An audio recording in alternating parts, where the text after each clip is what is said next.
Videoma belə bir sualla başlamaq istəyirəm. Niyə görə Azərbaycanda 1-ci Qarabağ müharibəsində şəhid olan əfqanlılar haqqında xalqa məlumat verilmir?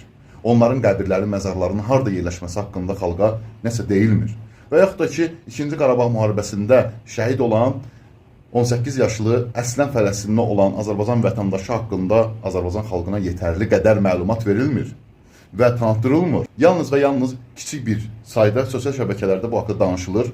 Digər şəhidlərimiz haqqında da eyni ilə öz canlarından keçərək vətən uğrunda şəhid olanlar və digərləri başqa vaxtlarda şəhid olanlar haqqında heç danışılmır. Amma Yəhudi əsilli Albert hər il dönümündə Azərbaycanda təntənəli surətdə anılır, qeyd olunur. Onun adına müxtəlif küçələr, müxtəlif abidələr qoyulub Azərbaycanda, Bakıda və digər rayonlarda.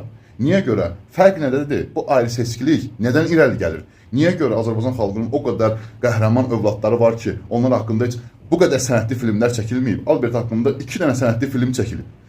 Niyə görə? Bir dənə videosu göstərilir hər il Azərbaycan xalqına və o da onun il dönümündə ki, belə bir şəxs olub. Amma biz o qədər qəhrəmanlarımız, o qədər şəhidlərimiz var ki, onlar haqqında elə biz materiallar toplasaq, neçə saatlıq kinolar, filmlər, sənədli filmlər əldə edilir. Və onlar haqqında danışılmır. Bu qədər onların abidəsi qoyulmayıb. Səbəb nədir bu ayrı-seçkilikdə? Bu Yəhudi sevməklikdə əsas məqsəd nədir?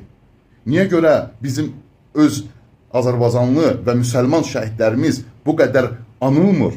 Bu qədər onların il dönümü belə təntənəli sürətdə keçirilmir?